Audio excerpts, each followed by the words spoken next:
In March this year, Mette went to be with the Lord.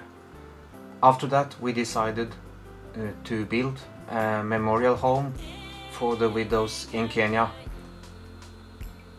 In April, just after the funeral, we bought the land, and earlier this autumn, in October, myself and my son Daniel, we went to visit Kenya. As you see here, I'm on the new land we bought to build this widow house.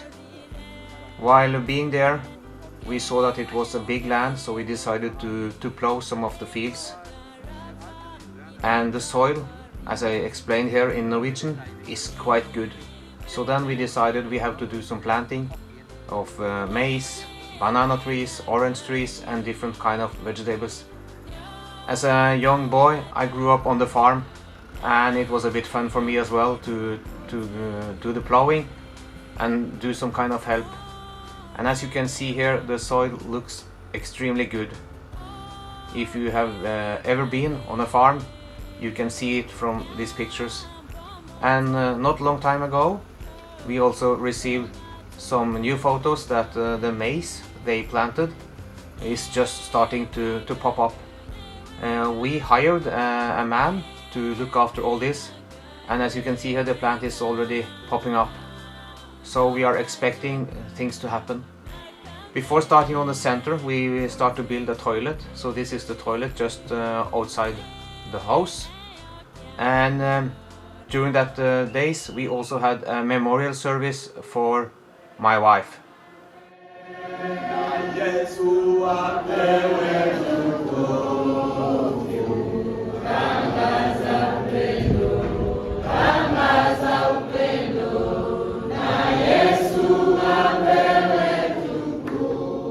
A lot of people came this day, and you can hear them singing and rejoicing here.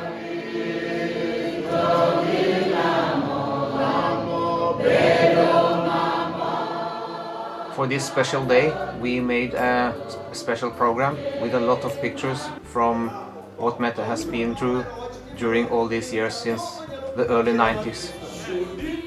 She had made a great impression on so many ladies, and during this memorial service we had a lot of testimonies from ladies who got help throughout these years.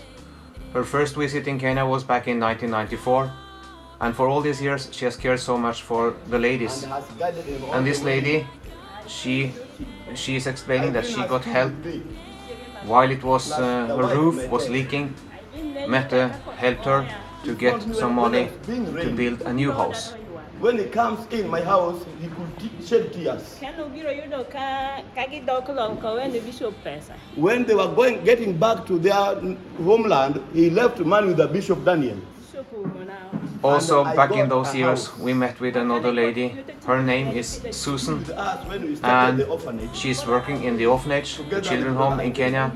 And here we can listen that she's explaining what Mette meant to her. Always. When I heard of the demise of my friend, I was very sad.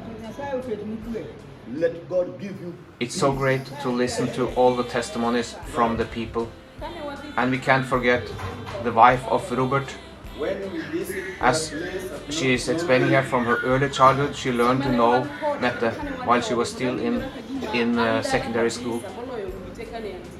She's also explaining that when she visited us here in Norway, she felt like our home, the home of Mette, was a good home. She felt at home, and she was so thankful to get learned to know her. That was the love that God Himself put in her heart.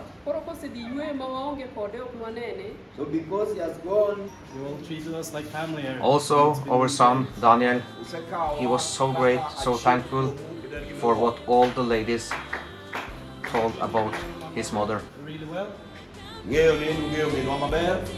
She was a really caring person. She cared a lot for all of you. So it's really good for me, and I'm really happy to see all of you who remember her as a really good woman. After the memorial service, it was time to have some food. We had bought rice, and a cow. It was slaughtered so that everyone could get a good meal that day. It was such a lovely memory for us. And here we can see some of the widows together with me and my son.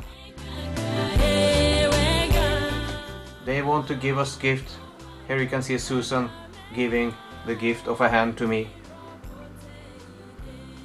The budget for this house is about 400,000 Norwegian kroner. That means about 180,000-90,000 Polish zloty. So far we have collected more than half of this money.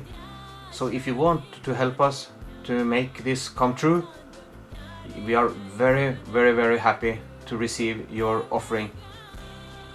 We have a bank account in Poland. You can send it to that account, or you can just give it through the church here in Arka. Let us do something for the Lord while it is still day. Night will come when nobody can work, but today we have the chance to do something for our Lord. Thank you for helping us with this project.